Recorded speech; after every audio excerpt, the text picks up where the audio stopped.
Hi everybody, Flash Risman back again in a Minuet in Power. So, where were we? Oh, we've got a rendezvous with a revolutionary Antone. Zero peril, like some of that. Right, let's charge on in. Okay. What we want? Dress for the revolution. That'll do. Okay. After spending the first half of the day getting ready, you head out for your rendezvous. Fortunately, yada yada yada. Being exhausted has given you a credibility penalty. Yeah, we can afford it. You return to Les Grands Danseurs de Roy, and the energy is already frenetic.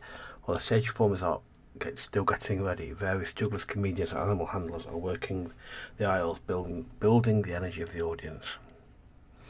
Antoine, tumultuous as ever, storms as you short through. I see you made it, shall we? You look ravishing, by the way, he says quietly but firmly, while walking ahead of you. Okay. You've gained a staggering amount of favour with Antoine. I'm not surprised. He looks around, and you're not certain if you examine the location looking for threats. How I love Les Grands Danseurs de Roy.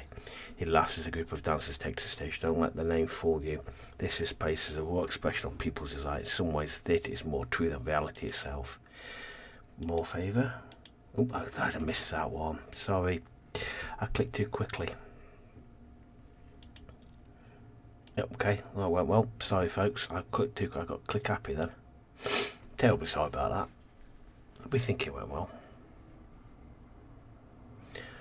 The political hobbyists of France have been breathlessly following the events of the Estate General over the last few weeks, and their watchful eyes have led to a stunning revelation.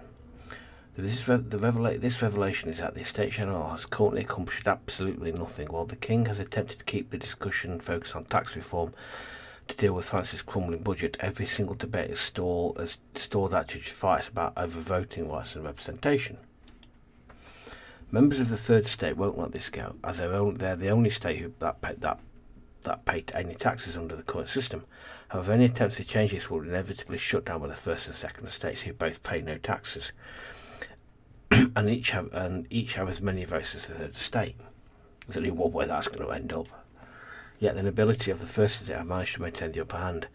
They have the backing of tradition. Slowly, the Third Estate's continued demands for such unprecedented solutions in regards to representation have made them seem like bickering children. The longer this impasse lasts, the more tension will build. However, if it keeps building, then it won't be long before something snaps. And so, impasse life goes on. So again, it continues to build up the story of what's happening in the wider world around our own little world itself, which I do like about this game. Okay. We have a rest day. I suggest that we rest. Let's have a quick look at the map. We've got a few. Yeah, we do, because tell you what we could do. We could rest. So let's explore Paris first. We'll see what we've got on the map. The final sitting. Yeah, we've got that one, which I do want to do, but I think we've got more important things to look at the moment. Okay, foreign entanglements. I want to stay away. I don't want to stay away from that one so much. Stranger and stranger. There's this one as well. Ooh, I want to do that one because it's fun, but at the same time, I want to look at this one. Let's decisions. Well, I've got a spare day, so we've got three. We've got these. One of those is we're going to have to rest because we've got these 3 parties on the bounce, which is not one of my better ideas, my better plans. So I'm stuck. I do want to push that final sit-in. I really do want to push that one. Right, so I'm thinking we go this one now, just because I want to push it to the end, because I want to see where this storyline goes. Because, like I said, when I pushed this in the first one, there were links for it somewhere in the description to the folder that's got both the first one and this one, and the playlist will contain the first one and the second one in it. I pushed it very late in the game, so I didn't really get a chance to see where it went after the painting. And what so we'll hit this one, and then we'll rest. So we're going to go final sitting, meet Alex, go stranger to stranger, then we'll head home and rest, and that'll take us to 3 points on the bounce. Then after that we can knock off these 3. Alright, let's do the final sitting. The painter Elizabeth needs to see you at her personal studio so she can finish a nude portrait that she's been painting of you. She says there are some final touches she needs to perform. I bet there are.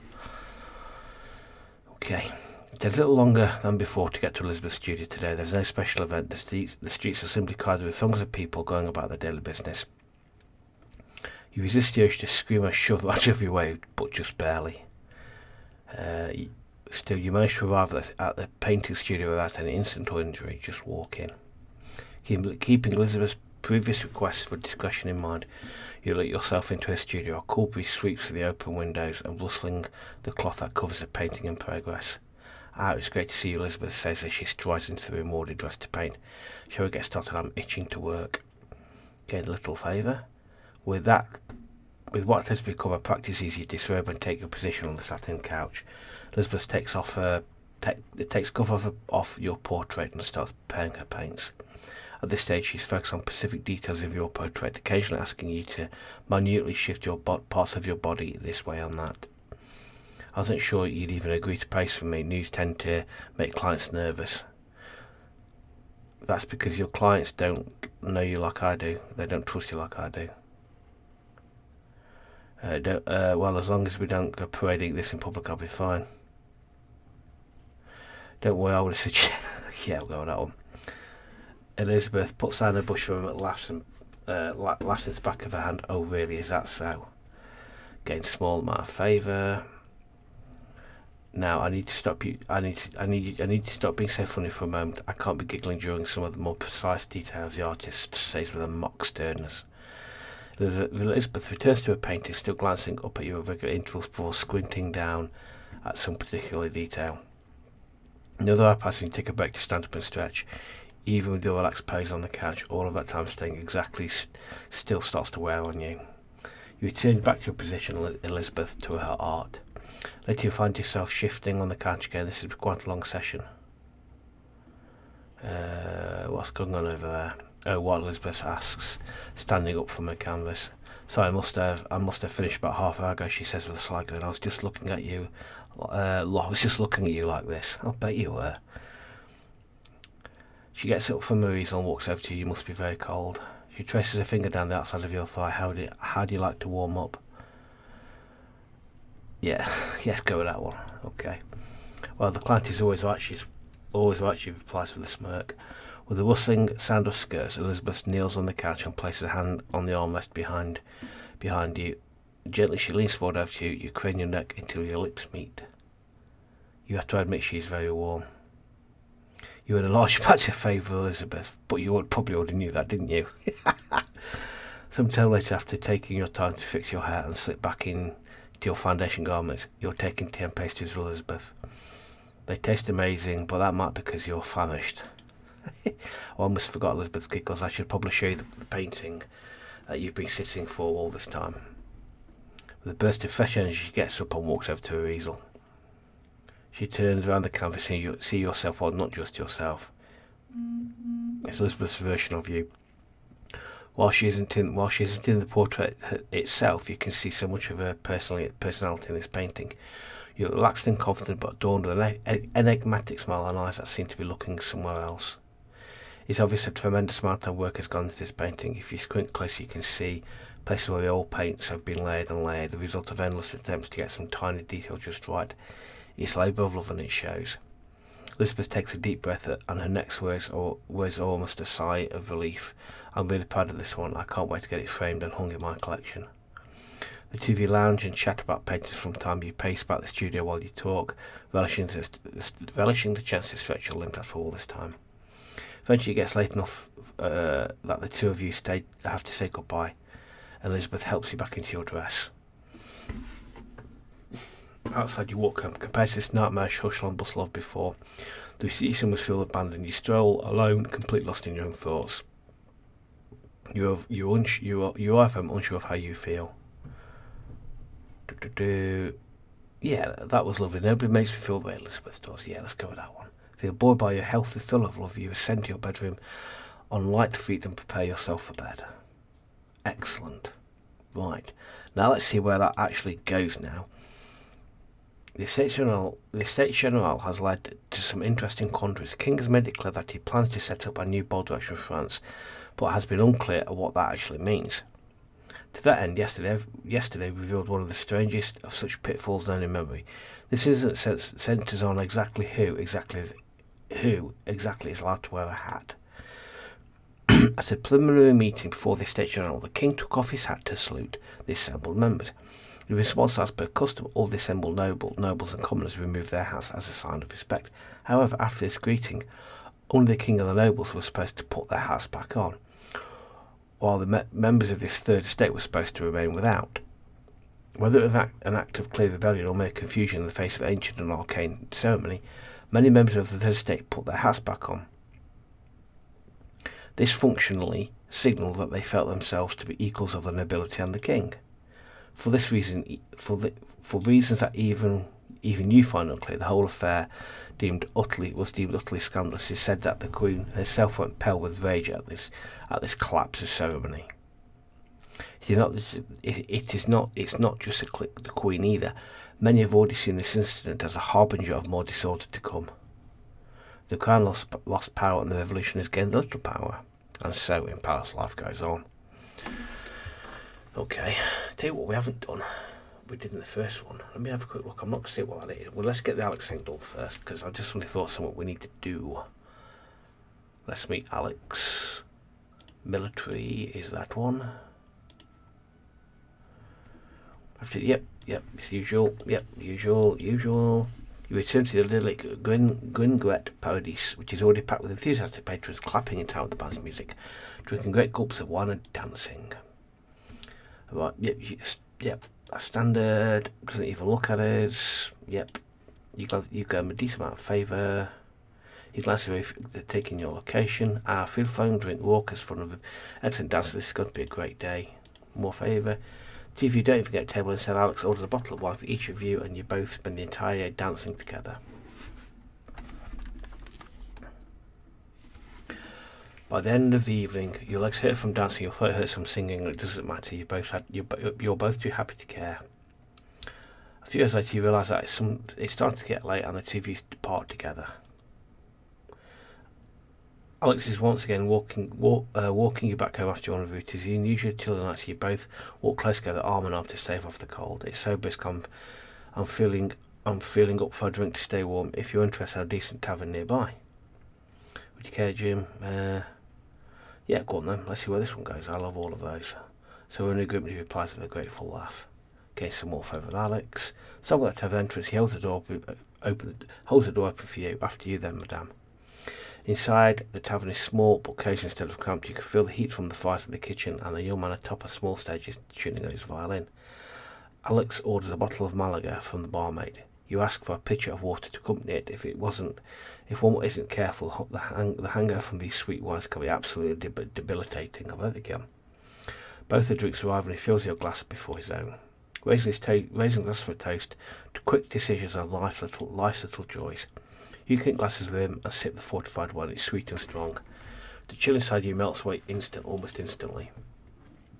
Nick pauses to contemplate the charms of a glass of Malaga by the light of your table's lamp. His eyes seem focused on something distant. Malaga was always a favourite of my father. Even when I was growing up in St. Domingo, he would leap at any chance to get a bottle of it. Then he often went to great lengths to obtain his pleasures. What pleasures were those? Oh, your usual wine, women, other people's money. He lived a nobleman's life of ease and wanted the same for me. To be honest, I was more than happy to take him up on his offer. Most fathers would disapprove of my behaviour, but not him. In fact, he delighted in my adventures. Sometimes I think he was trying to live through me. Of course, to get that pleasure for himself, he had to get us from his hiding place in St. Domingo to his family estate in France. Alexander punctuates with a long sip of wine. So my father sold me, while technically he pawned me off. I'm sorry, he said, what? Yeah, really? because you can still sell slaves in the colonies, and I was one, he says, like it's almost the obvious thing imaginable. My father owned my mother, so I was born his slave. He needed money to pay for his return to France and claim his fortune and title. That's why he sold me to pay for his trip over. Don't worry, it was only a few months before he brought me back and brought me here. The second I set foot on French soil, I was a free man. Once I arrived, he hired tutors to make up for the lost time in my education. I learned how to fence, how to ride, and even how to play an instrument. All of these things that make one a proper gentleman. So yes, it wasn't just a temporary inconvenience. Yeah, that is monstrous. What? Absolutely not. He did what he could to help me. The only thing that's wrong are the laws that let people be bought and sold at all. I'm not sure if I told you this, but what spurred me to this was that I wanted to show my father that I was as good as any other noble.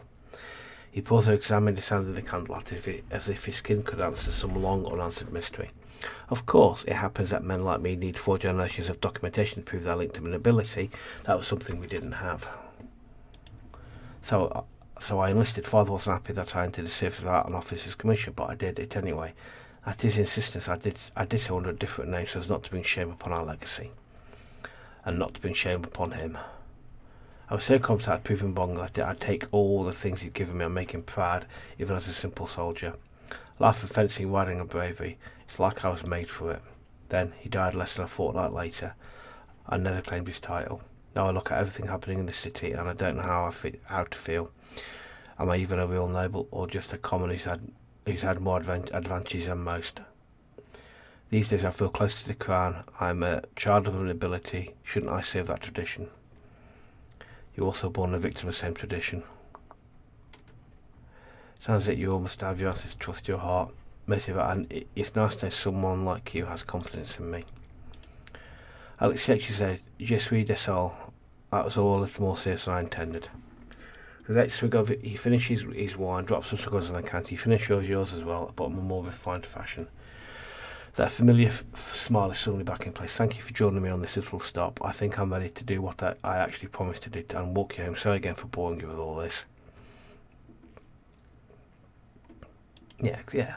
So if you take a little longer, more scenic route back home, it gives you more of a chance to talk and to bring extra details from his mysterious past to light.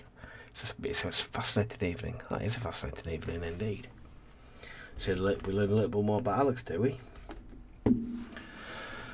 Right, let's have a look at explore. Let's have a look. Let's go into our journal.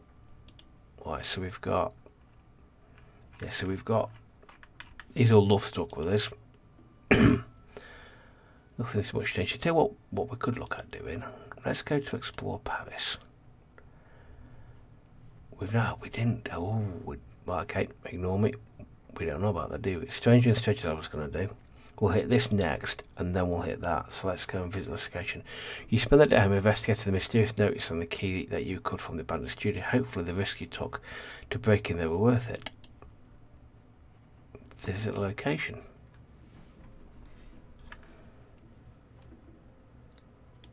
Let's try pressing it properly this time. I tell you, it takes all day for you to finally work up the nerve to do this. Just as sun sets, you finally pull the note from the key and the key from under your stays. Your paper is covered in unfamiliar handwriting written in rich emerald ink. Cher Armand, I always appreciate your commitment to our cause. I know France will be better for it. However, our chance of being caught grows every passing day. I will not waste ink painting terrible pictures of the consequences as you're already familiar with them. If fortune turns against us, I want you to flee Paris entirely and head to the border. If you show them my ring, then my society sponsors will protect you. I know you have objected as I did before, but it's the only way for you to stay safe. To aid in this, I've secreted a package under the loose floorboards beneath the stove. The key will open it. Your partner in conspiracy, Joanna. You turn over the letter and find no additional writer, no additional context for explanation. Who is it, Joanna? How long has Armand known her for? Yes, but this is a little thing that kind of the game falls down a little bit because we've met Joanna. But let me finish reading. I'll tell you what. I'll finish my thoughts in a minute. Heading downstairs, you walk into the kitchen. It's clean but cramped, and Camille keeps it well stocked with fresh produce. You find the stove made of dark oak and standing on a set of clawed feet. Alone on your hands and knees, you feel around until you find a set of loose floorboards. You pull at the floor as a fish around in the dark until you find a small wooden box held shut by a padlock. You open it and the key you found behind the painting. Inside the box you find a magnetic compass, a map of Paris, and notes concerning when the guards change at every one of the city gates, a signet ring and a leather bag heavy with coins. The notes on the map will make it much easier to traverse the city without being noticed by the Great Royale or by anybody else. We've lost peril. You look inside the bag and that's a lot of coins. You've gained 100 livres. You look up from your sudden windfall, see Camille standing by the doorway in the kitchen, her eyes darting between you and the box in confusion. As you start starting making dinner, Camille says, pointing awkwardly at the stove. Do you know about what? Camille asked, glancing between you on the bag of coins in hands. Was that Monsieur Armand's? Why would he leave money in the house? For the first time since you've met her, you feel Camille might not be telling the truth. Madam, what's going on? We both got lucky. That's what's happened. Why did he leave? She asked nervously. A few weeks ago, Monsieur Armand still lived here. Some men came here in the middle of the night. I don't know why, but they tried to hurt him, Camille says. Her voice was low and afraid. I was in the cellar getting water, so I hid down there in the dark until the screaming stopped. Monsieur Armand managed to fight them off, but he was hurt and thought these men would come back for him. So he packed his things, wrote the note for you and left. He thought that if he wasn't there, they'd keep chasing after him and you'd be safe. I was supposed to tell you what happened, but the house is just so big and empty. By the time you arrived, I was so lonely I was afraid that if you knew the whole story, then you'd leave and I'd be alone again. Oh, I'm sorry, madame, I never wanted to lie to you, I just... It's alright, Camille, I understand why you would have been afraid. Mercy gives madame the opposite relief. Probably sent to keep anything from you again. I should probably start making dinner. Hopefully the news will be better on a full stomach, madame. I'll have to ask you to leave the kitchen while I work. Before you can ask any further questions, Camille ushers you out into the hallway. The door shuts quickly behind you, and all you can hear is a clattering of pots and pans as you start furiously preparing food. You look over the signet ring that was glued in the box. It's a finely made silver ring with a signet used for pressing seals on wax. You don't recognise the symbol on the ring, but the piece of jewellery itself looks very old. You start to wonder whether if this investigation will start answering more questions than it asks. Right, let me read this and I'll come back to my thoughts. The debate in the state channel has only been growing in intensity. Every representative of every estate originally arrived with a long list of complaints collected from the people of their respective bailiage. However, how they pursue these complaints is entirely up to them. This led to a stark difference between the rhetoric of the nobility of the second estate and that of the representatives of the commons of the third estate. While the second estate preaches civility, unity and staying the course, the third estate brings only reports of grievance and discord. This was further enforced by the representatives from the third estate recently stood up. This was further enforced when the representative of the third estate recently stood up to read aloud the reports of people in the surrounding Gebel, a deeply unpopular attack. Reports of his people surrounding the Gable, a deeply unpopular tax assault enforced by oftentimes violent collectors. He spoke of assault tax collectors as those bloodsuckers of the nation who quaff the tears of the unfortunate from their goblets of gold. Fortunately, this particularly fiery outburst was dismissed as emotional rambling. Regardless of the fact of the grievances were only greeted with mockery by the press. This was both hard for the revolutionaries trying to help the common man and the wealthy merchants of the bourgeoisie, who would also be deeply affected by these taxes. They've both lost power. Oh dear. And so in life, Paris goes on. Right. Oh, happy days. We'll accept that. Close. Right. Oh, what am I... Oh, no. Oh.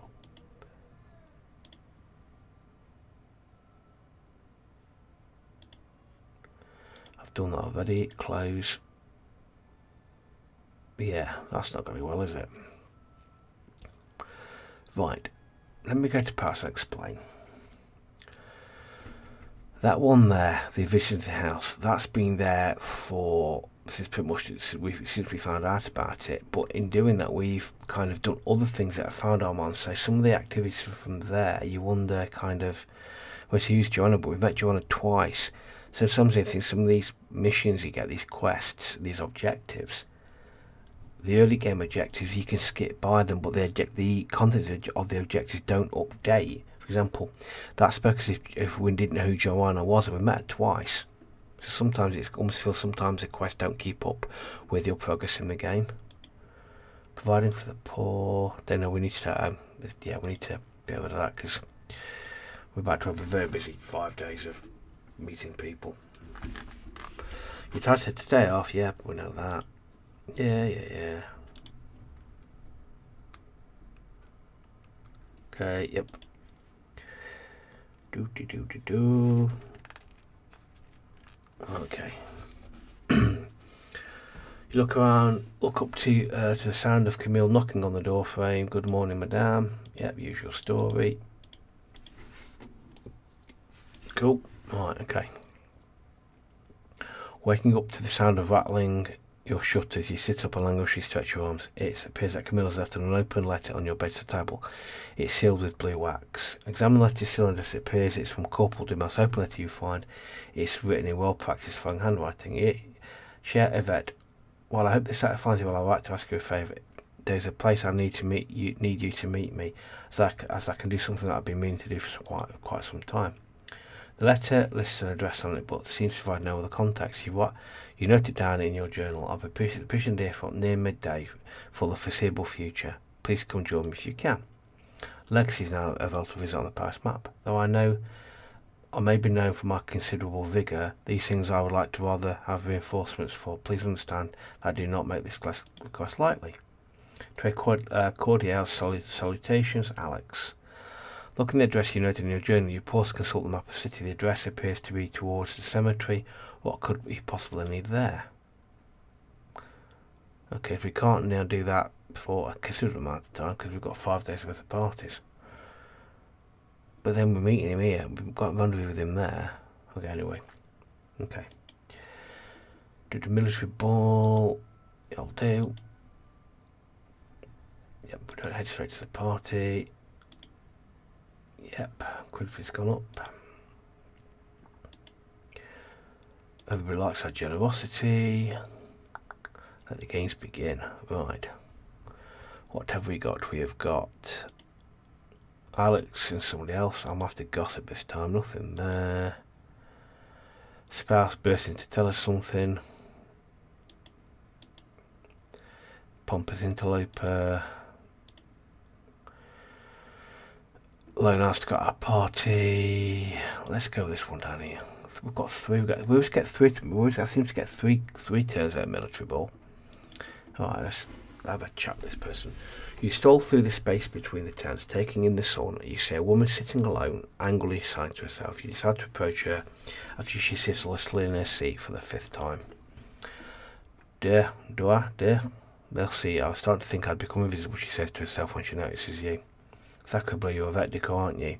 She gasps as she looks you in the eye for the first time. It's almost unnerving how unrecognisable you've become.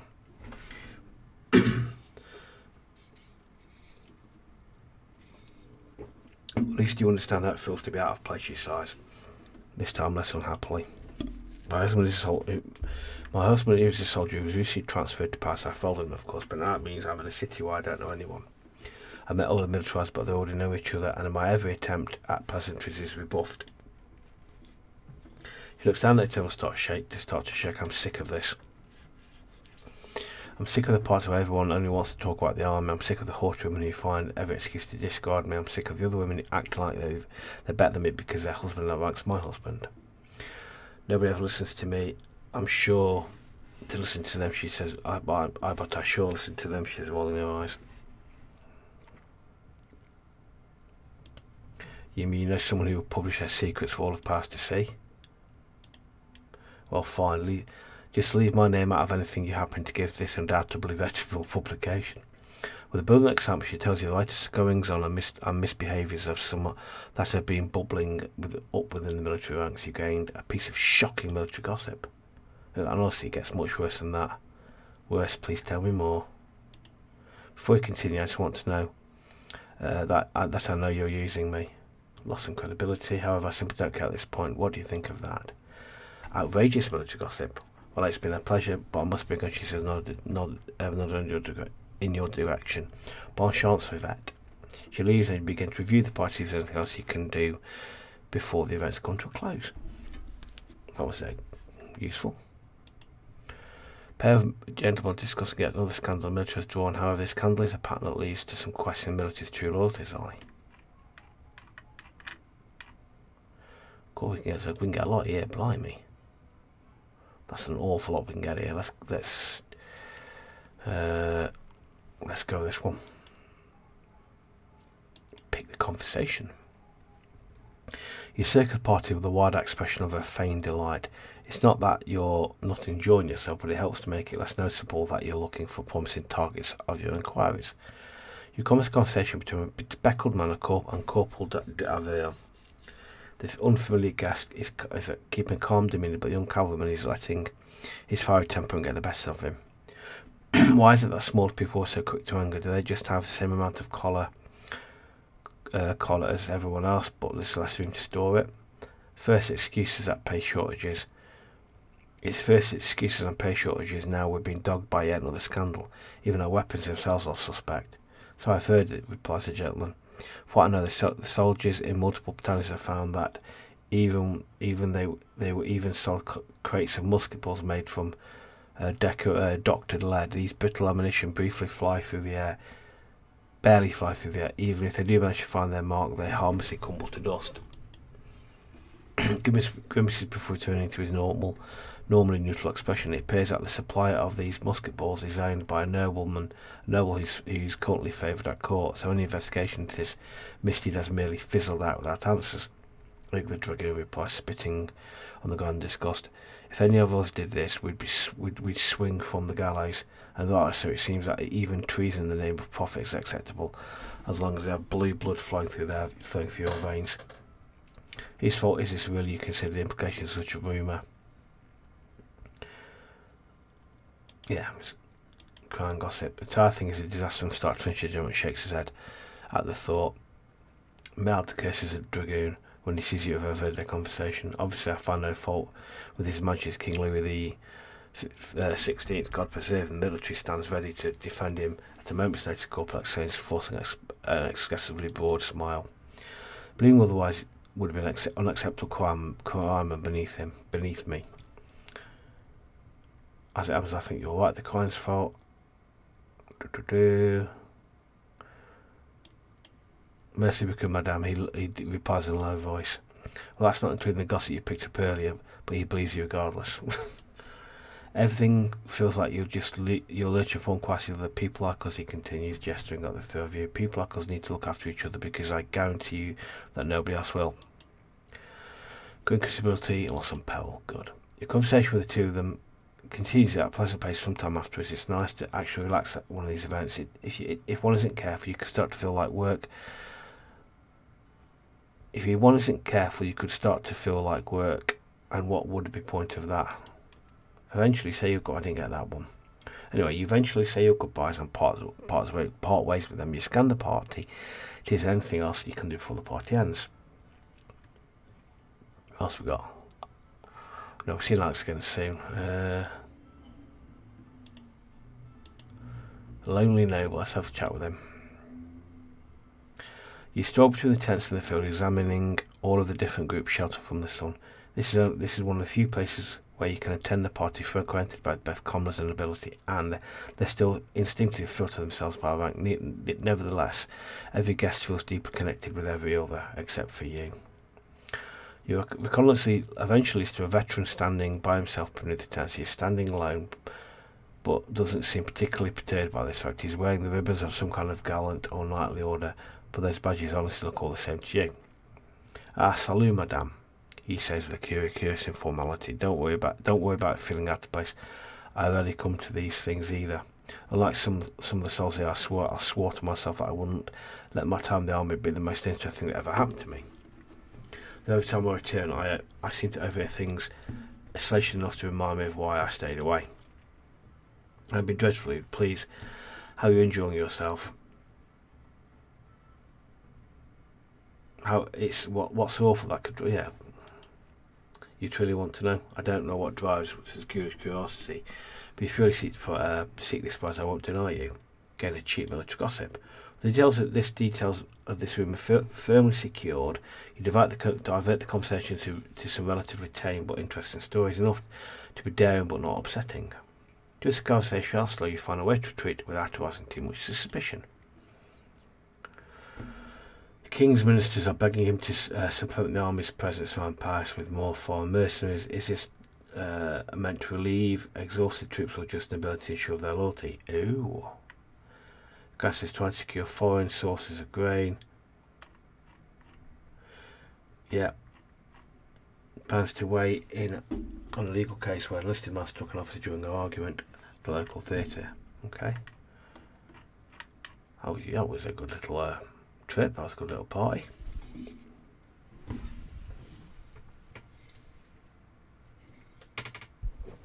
Countess.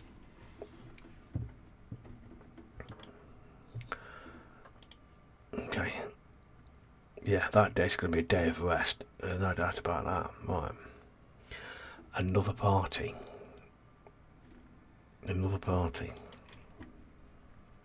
We're going to a bourgeoisie party. That'll do. Off we go. It's the party we know.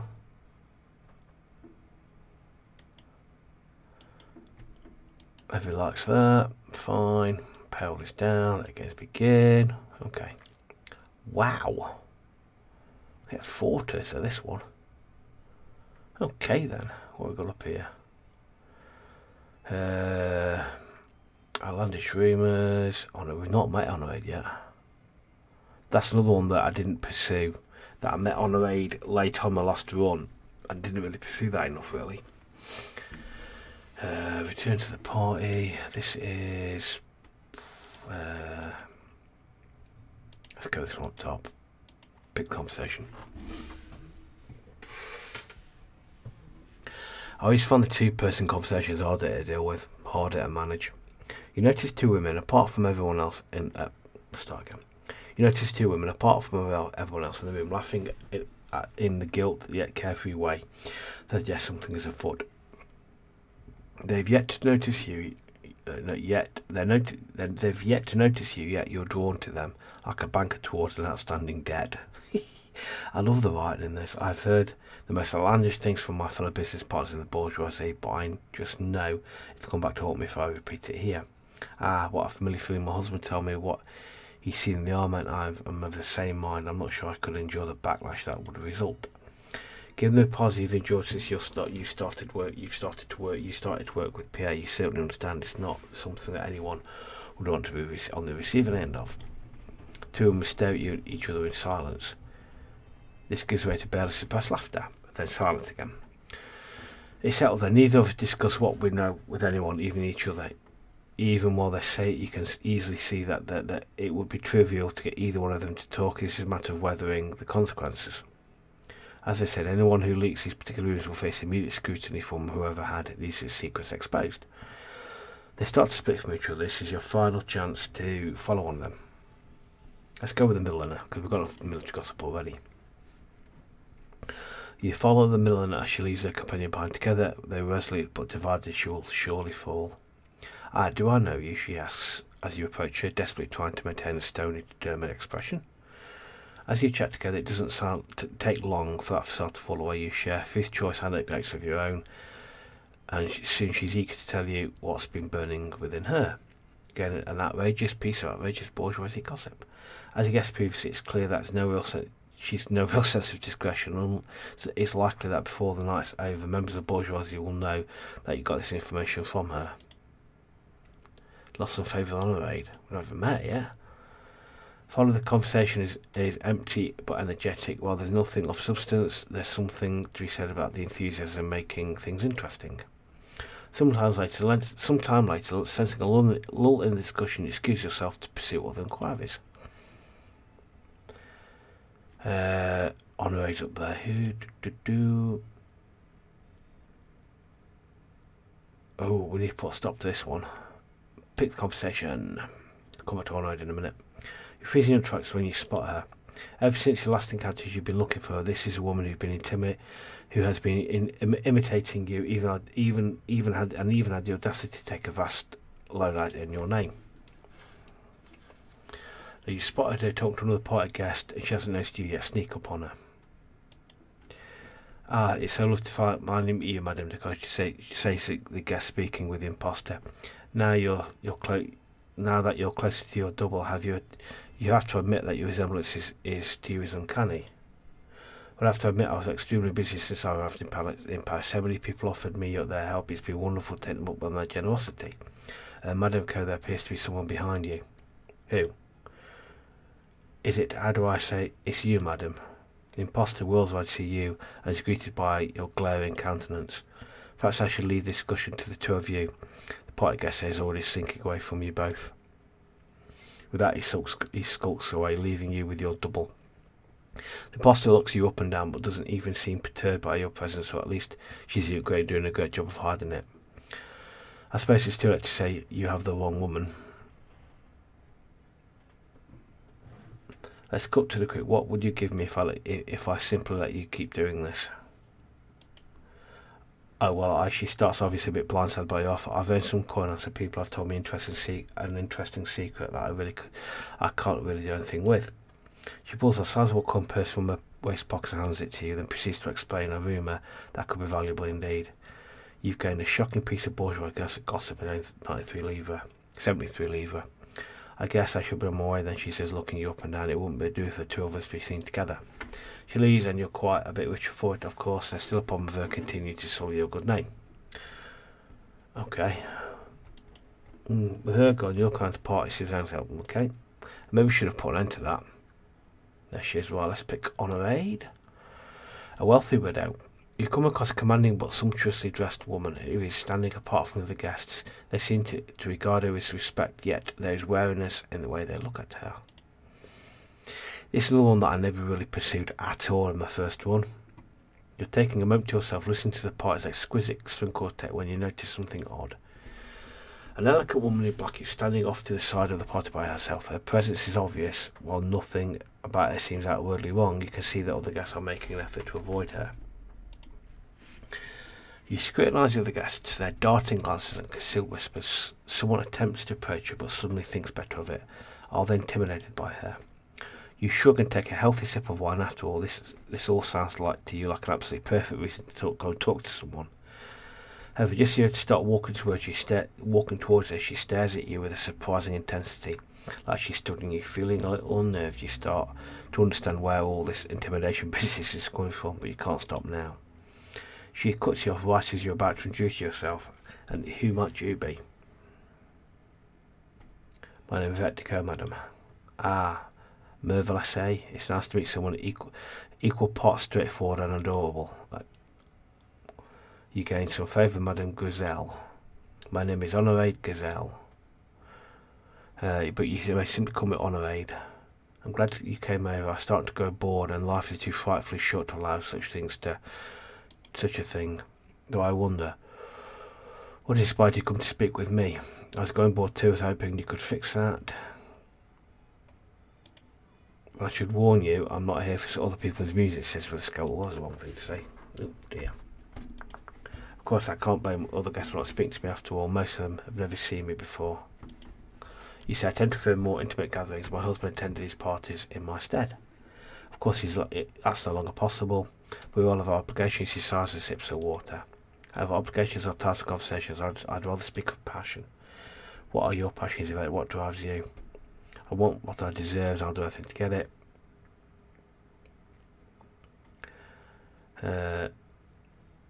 Passion itself is what drives me. I want to accept, I want to feel. Yeah, you said a bit of that. You're a woman after my own heart. A love of feeling is a rare trait in this so-called age of reason.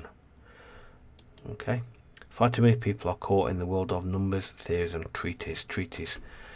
All the grandest ideas in the world mean nothing without a life well lived. Two of you continue to chat for a while, but eventually the conversation peters out on its own. At the corner of the eye, you notice a man in the livery of a servant wearing black armband trying to politely get Honour Aid's attention. That's my servant Renee. I'm sorry, Yvette, but I'm needed elsewhere. Perhaps I'll see you again. Then a dramatic swirl of black taffeta she turns and leaves. That was far more intriguing than I expected. Hopefully I'll be able to see more of her. Yep. 10 minutes to get you up. Yep. Let's go and find somebody else to go and talk to. Okay, we've got Onward again. Let's go after her again. Cool. It's considered the position of the bourgeoisie how it relates to the crown and the revolution. Let's get involved. Due to the flow of the party and the vagaries of the guests wandering to and fro, you find yourself having a conversation alone with Madame Gazelle. What irritates me so is that for all their complaints about the aristocracy, there are more than enough powerful members of the bourgeoisie who clearly just want to become the new nobility. They play the revolutionary talk and preach about fairness, but they're not really opposed to the order of the Ashon regime. They're merely those running it. As if titles bought with money were more virtuous than ones bought with blood, she sighs and takes a sip of her water. Now, I must admit that most aristocrats I've spoken to are tiresome bores that get some kind of carnal thrill from reminding you of their privileged station. I've met some wonderful counter examples, but it feels like a case of exceptions that prove the rule. Regardless, I'm not even certain who I should be making treaties to. All of Paris is picking sides, and it would be nice to reach out to someone who already had a good relationship with. Whoever she reaches out to will surely gain from her support. She might react poorly to suggesting someone that has a poor relationship with bourgeoisie at the moment. Hey? Move that one again. Suggesting, okay. Mogazelle swirls her water thoughtfully. If you want friends, it seems like Khan already favours you. The future, say. Yes, absolutely right. The revolution of the bourgeoisie do seem to be getting along quite well at the moment, despite some of my irritating peers' best efforts. Given the direction everything's heading, I just start positioning myself sooner rather than later. Some of my peers become insufferable being insufferable isn't to make poor political decisions. Bourgeoisie have moved towards a revolution. You chat with her in a touch long until she excuses herself to begin one of the many meetings she mentioned. And so another piece of the grand chessboard of Paris. The only question is anyone moving? Hang on. So another piece moves on the grand chessboard of Paris. The only question is anyone moving you around on the board? Yep, cheap gossip. Wealth is sinking revolution to focus their efforts on drafting a constitution. Lawyer recently got into a fist fight with an aristocrat who tried to claim his seat at the opera.